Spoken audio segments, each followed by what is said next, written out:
All right, guys. So today is July 11th, 2020. I went and shot the TRM match today, so I'm going to give you guys like a little precursor to the match, and then I'm going to tell you guys, like what happened in the match, how we shot, stuff like that, and just like not really an AAR per se, but just like a I don't know, a documenting of what happened. So. First things first, I did not think I was shooting the match today. I didn't find out that I was going to be shooting this match until like Tuesday this week, and then I, figured out I was shooting the match. So I messaged Richard, and he's the owner of TRM. I messaged Richard Todd, and I was like, "Hey man, I thought I was gonna have to do Army stuff, and now I don't have to do Army stuff. So I'm available this weekend, but now I don't have a partner because Ashton was my partner and he had already made plans whenever I told him that I wasn't going to make it. So he messaged me back and said, BJ Underkoffler needs a partner. And I was like, oh, I love BJ. BJ is awesome. Awesome dude, good people, good shooter. So I was like, yeah, I'm about that. So I called BJ and told BJ that I wanted, that if he still wanted to partner up, or if he wanted to partner up with me, that I was about it. And he was super cool with it. He almost excited about it, I would say. I had BJ on the podcast this past Thursday, and then on Friday, because it was such short notice, I didn't have time to load up any ammo or anything. So on Friday, I just took some of the Mark 262 ammo that I have at my house, like the 77 grain OTM military special purpose rifle ammo. Took it out to the range, and I had two different lots, but I only had a little bit of one lot. So I shot a few groups. The lot that I only had a little bit of course, shot way better, like sub MOA all day long and really good velocity. But what I ended up running with shot about 1.25 to 1.5 MOA, which isn't good, especially for what that rifle's capable of. And the velocity I was getting was 2760 average. So I did all that on Friday.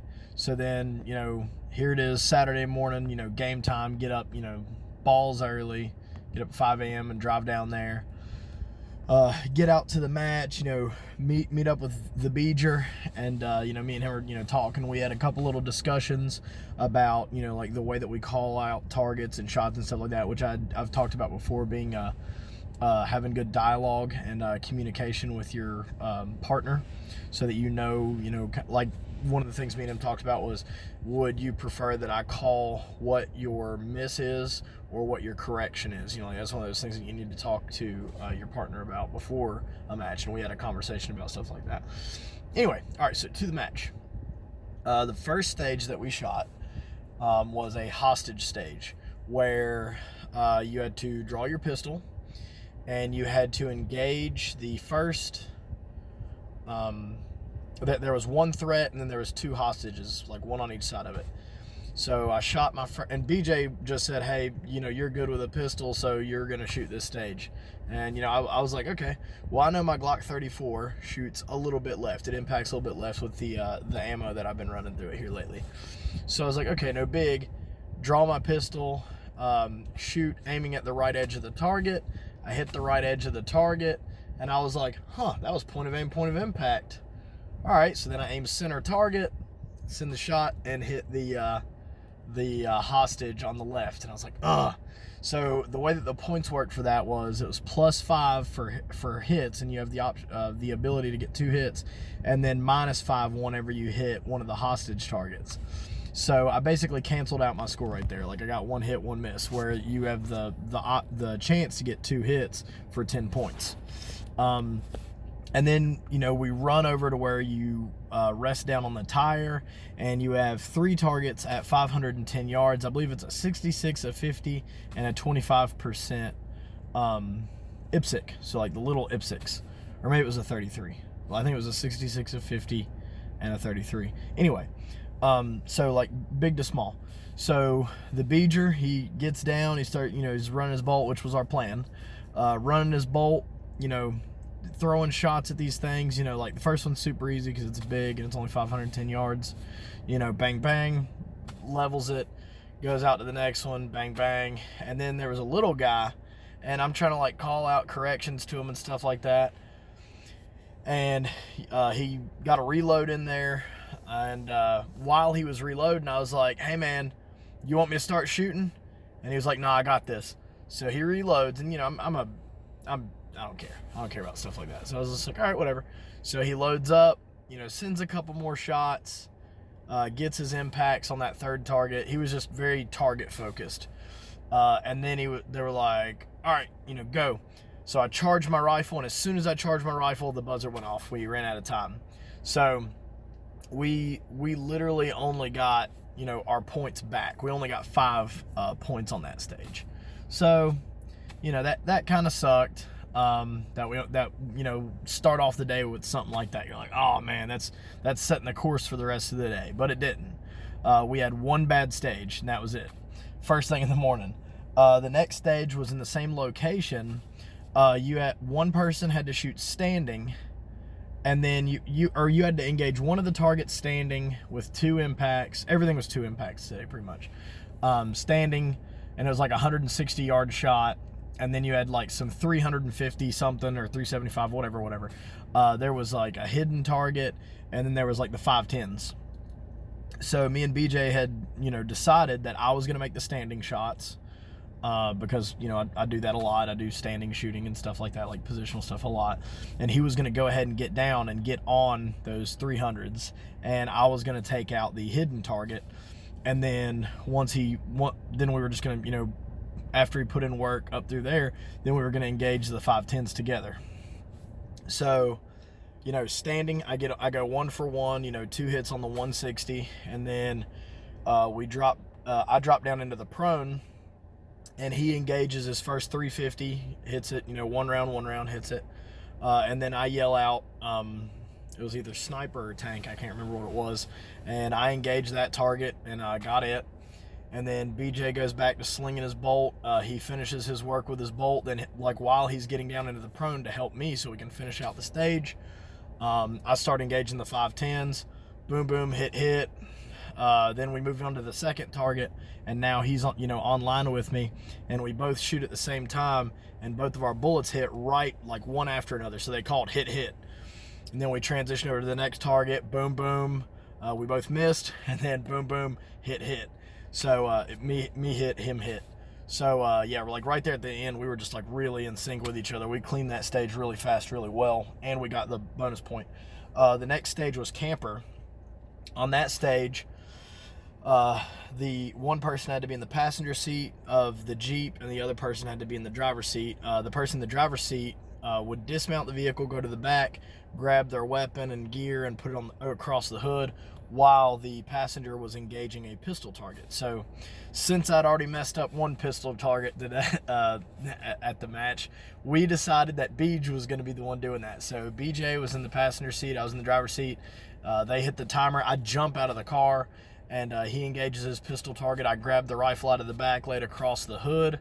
The targets were at 350 yards. There was 3 of them. You had to engage with 2 rounds each, and they were like circles. They were like, I don't know, I want to say they were like 10-inch circles or something like that. So not hard shots at all, and I just banged them out, just 1-1, 1-1, 1-1, you know, just super easy peasy. Then just above it there was a sniper target. I knew that the sniper target was a little bit behind where those were, so what I did was I used my 1.5 hold that I was using for the 350 targets, and I held that at the top of the target, and I got a first round impact on the sniper target. Then the next 3 targets are at the vehicle, and which was 400 and something yards away. So I gave that 2 mils, and sent the first shot, got a dead center hit on the wrong target. I shot the middle target because I didn't see the far left target. They called out, you know, wrong target. So then I was like, oh, I didn't see the other one. So then I transition over, bang, bang, bang, bang, bang, bang. And then it was BJ's turn. I just got off of my gun so that I didn't move the vehicle any. And BJ's in the back just slinging that 308 bolt like a madman and just, you know, crushing it. You know, he had to shoot the same array of targets that I did. So yeah, clean that stage. Then the next thing we had to do was the spinner. So there was the Walsh spinner. I think it was Walsh. There was a spinner stage. And for the spinner stage, BJ was like, had even said, he was bringing a 308 for a spinner. And I was like, yes. So we get down to shoot that, like we get in our positions. I don't remember what the precursor was for that or anything, but BJ hit the spinner on the bottom with the 308, and it spun like crazy. I sent the second shot at it, and I missed. So BJ sent shot number 1, I sent shot number 2 and missed. And then BJ sent shot number 3 and just sent it spinning. So that was all BJ's stage right there, and we got our 10 points for that stage. The next was the pistols. So then we go over to the pistol part, where for the first pistol stage, you had the person in the driver's seat had to engage one target, left hand only, with one hand on the steering wheel. And then he had to dismount the vehicle and shoot a plate rack, and then you had to get a total of 10 impacts on a shield at 90 yards. And then the passenger, me, since my pistol game was weak today, I was like, let me shoot these. So there was 5 targets that were bigger. They were a little bit farther away than the plate rack, but they were bigger targets. And then the 90. So basically, BJ shoots his, targets in the plate rack, and then I get over here and on the passenger side, and I engage my targets, and then we go back to the steel and bang out the steel. Clean that stage. The next stage was you just had to clear the plate rack as fast as you could. So me and BJ decided that since I was on the right side and there was a little bit of vegetation blocking his field of view, I was going to go from left to right, and he was going to go from right to left on the plate rack. That way we would meet somewhere in the middle, right? Nope, that's not how that worked. BJ definitely carried the team on that one. I don't know where my handgun is impacting. I need to actually go put it on paper, because it's been a long time since I've actually put it on paper. I knew it was impacting a little bit left. I just didn't know how much left, apparently. So yeah, I did not hit not one of those 6 plates. BJ cleared the plate rack. I think it was a 35-yard plate rack, and BJ cleared it in like 17 seconds by himself. I was just there making noise. So BJ definitely carried us through 2 stages today for sure. And then the next stage that we had to shoot, which was there was a Know Your Limit stage, but it ended up getting canceled. We ended up not doing the Know Your Limit stage because there was construction going on back there, so we couldn't do it. So our last stage ended up being boat stage, where you have to shoot an IPSC, like a 50% IPSC, across the pond. I want to say like 50 yards or some shit, with 2 impacts, and then one of you has to get down in the prone and no support and shoot the 5 targets in some weird order. So the way that they were up against they were 210 yards away. The way they were up against the bank was white, green, pink, blue, yellow. So that I've still got it written down on my arm. So like from left to right. But the order I had to shoot them in as the first shooter was blue, green, yellow, white, pink. So as soon as BJ shot that second shot, and hit the pistol target the second time, soon as he got that second hit, I was already on the blue target, just bang bang. And a lot of people know that I'm really fast on that gas gun. Had it on 4 power, and I almost went 1 for 1 on those. I got a little bit overconfident with one of them, and I shot the second shot at it, and I thought it was a hit. Went ahead and transitioned, and then I realized that he didn't say hit, so then I had to go back to it and hit that one, and then I shot the last one.